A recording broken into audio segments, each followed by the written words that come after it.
5:40 de la mañana. Una columna de fuego de 500 metros de altura parte el cielo de San Juan Ixhuatepec. No hubo sirenas ni alarmas ni tiempo de huir. En segundos, una bola de fuego de 1000 grados centígrados borró del mapa a un pueblo entero mientras sus habitantes aún dormían. Esto no fue un accidente natural. Fue el resultado de 16 millones de litros de gas LP acumulados a escasos metros de las casas. Una bomba de tiempo alimentada por la negligencia que terminó en la catástrofe industrial más mortífera en la historia de México. Un evento con tal poder destructivo que los pilotos de aviones comerciales reportaron haber visto una explosión nuclear en las afueras de la capital. Hoy, revelamos lo que el gobierno intentó ocultar bajo toneladas de cal y silencio. La mecánica de la muerte. El fenómeno Bleve. El desastre comenzó con una ruptura de presión. Una tubería de 8 pulgadas falló, liberando una nube densa de gas que se arrastró por el suelo como una niebla invisible. Al encontrar una chispa, el pueblo se transformó en un soplete gigante. Pero el verdadero terror técnico se llama Bleve. La explosión de vapores que se expanden al hervir un líquido. Las 6 esferas gigantes de la planta de Pemex, calentadas por el incendio externo, se convirtieron en granadas de acero de miles de toneladas. Cuando el metal cedió, el gas se expandió instantáneamente, creando una bola de fuego de 300 metros de diámetro que calcinó todo en un radio de 1 kilómetro. La arena se convirtió en vidrio. Las casas de concreto se desintegraron. Pero lo más aterrador fue el efecto misil. Tanques de 30 toneladas volando por el aire como proyectiles de artillería, cayendo a kilómetros de distancia y aplastando familias que pensaban estar a salvo. Testimonios de la zona cero. La crudeza real. Para entender el nivel de horror, hay que escuchar a los sobrevivientes. Muchos relatan que lo primero que sintieron no fue el ruido, sino un viento abrasador que les quemaba la ropa y la piel antes de que llegara la onda de choque.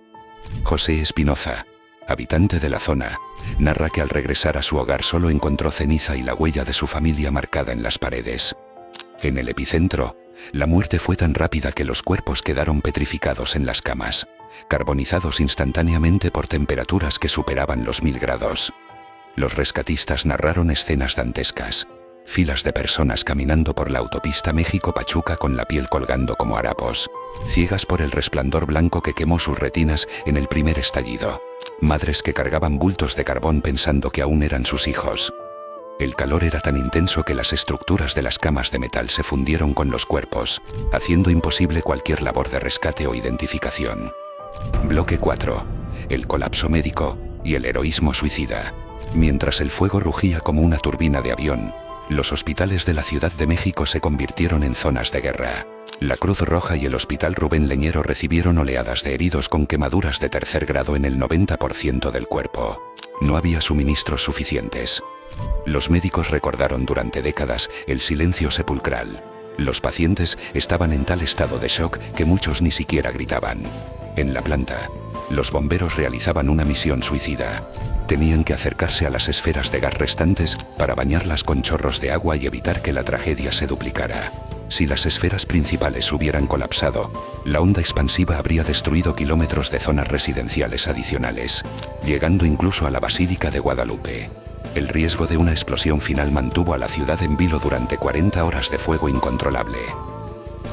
Las cicatrices urbanas y el destierro de los vivos. Pero la tragedia de San Juanico no terminó cuando se apagaron las llamas. Para los sobrevivientes, apenas comenzaba un calvario de destierro y olvido.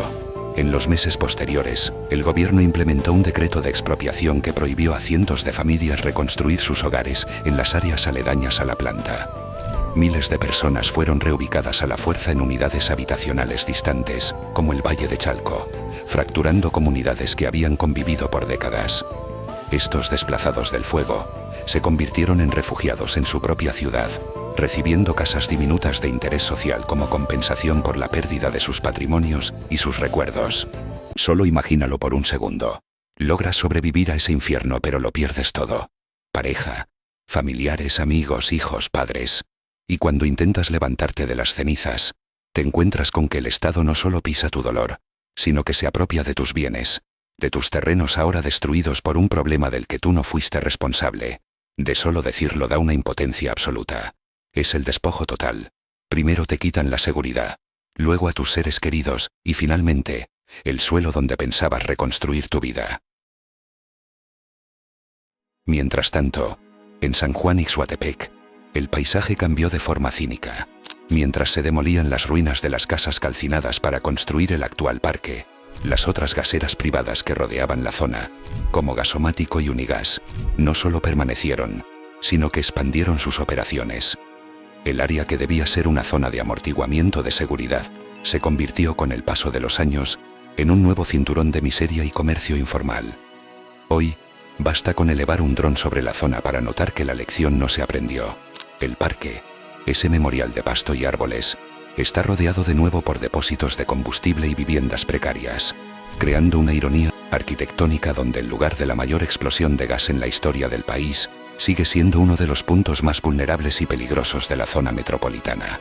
El escándalo internacional, ¿por qué no se detuvo? San Juanico es un caso de estudio mundial, junto con Bhopal en la India. Pero hay un dato criminal. Las refinerías de Tula y Azcapotzalco continuaron bombeando gas hacia la planta durante 40 minutos después de la primera explosión. Estaban alimentando el infierno con combustible fresco mientras los bomberos morían intentando sofocarlo. El sistema de comunicación de Pemex falló por completo, y los registros de presión en el búnker de control fueron encontrados con alteraciones manuales. Un intento desesperado por ocultar que las válvulas de alivio llevaban meses sin mantenimiento.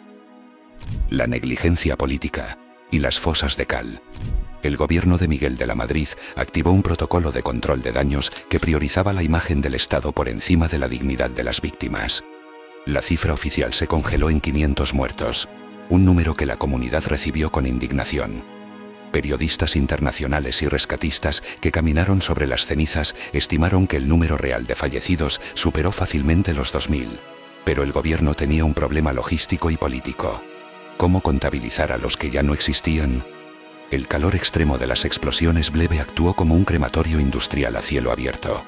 Cientos de personas fueron literalmente evaporadas, dejando atrás solo rastros de dentaduras o restos óseos que el fuego no pudo consumir. Para evitar que el escrutinio internacional pusiera en jaque la solvencia de Pemex, se tomó una decisión brutal: la limpieza acelerada. Antes de que terminara la semana, maquinaria pesada entró a la zona cero. Las excavadoras no distinguían entre escombros de concreto y restos humanos. Todo fue removido en masa. Se cavaron zanjas comunes en el Panteón de Caracoles, donde los ataúdes fueron apilados bajo toneladas de cal para acelerar la descomposición y evitar epidemias, pero también para sellar bajo tierra una evidencia que resultaba demasiado costosa para el gobierno. Incluso las indemnizaciones fueron un insulto para los sobrevivientes. Se valoró la vida de cada víctima en apenas $10.400 de la época. Un pago único que pretendía comprar el silencio de familias que lo habían perdido todo. El presidente de la Madrid ni siquiera asistió al funeral masivo de las primeras 272 víctimas oficiales. Un gesto de desdén que marcó a fuego la memoria de los sobrevivientes y que dejó claro que para el sistema, San Juanico era una estadística que debía borrarse lo antes posible. El sistema contra incendios era una cáscara vacía. Una fachada de seguridad que solo existía en el papel. Esta revelación transforma a San Juanico de una tragedia industrial a un crimen de omisión. El gobierno mexicano clasificó gran parte de estos hallazgos como información reservada, por motivos de seguridad nacional, una etiqueta que sirvió para proteger a los altos directivos de la paraestatal de enfrentar cargos criminales por homicidio culposo. No fue solo el gas lo que mató a San Juanico. Fue una cultura de impunidad donde el mantenimiento preventivo se consideraba un gasto innecesario, y donde los registros de seguridad eran tratados como simples trámites burocráticos, hasta que la realidad estalló en la cara de toda una nación. El legado de un pueblo borrado. Hoy, donde antes rugían las esferas de gas, se extiende el Parque Ecológico de San Juan Ixhuatepec.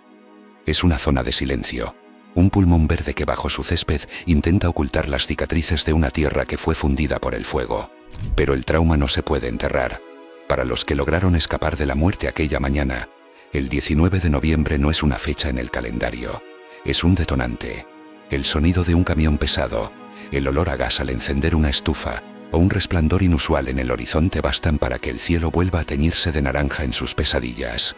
San Juanico forzó el nacimiento del Sistema Nacional de Protección Civil en México, pero a 4 décadas de la tragedia, la pregunta sigue siendo la misma. ¿Hemos aprendido algo? La realidad es que muchas de estas leyes se siguen ignorando bajo el peso de la corrupción y el crecimiento urbano desmedido. Pemex ha sumado a su historial tragedias similares en Guadalajara, la torre ejecutiva Itlahuelilpan, demostrando que el beneficio económico sigue bailando en la cuerda floja por encima de la vida humana. Muchos sobrevivientes afirman que la verdad sobre la chispa inicial, aquella que detonó la nube invisible, sigue guardada bajo llave en los archivos secretos de la paraestatal. Si vives cerca de una zona industrial, si trabajas en una planta de riesgo, o si conoces a alguien que vivió el horror de 1984, tu voz es la que puede evitar que esto se repita. Dinos en los comentarios, ¿crees que las autoridades nos dicen la verdad sobre la seguridad de nuestras ciudades? ¿O estamos viviendo sobre otra bomba de tiempo esperando su momento? Tu respuesta es el homenaje más grande que podemos rendir a quienes no despertaron aquel lunes de noviembre. Si este documental has logrado transmitirte la magnitud de lo que se perdió en el fuego, suscríbete y comparte este contenido. No permitamos que el paso de los años borre lo que el infierno de San Juanico nos enseñó. Mantente alerta, mantente informado. Nos vemos en la próxima narración.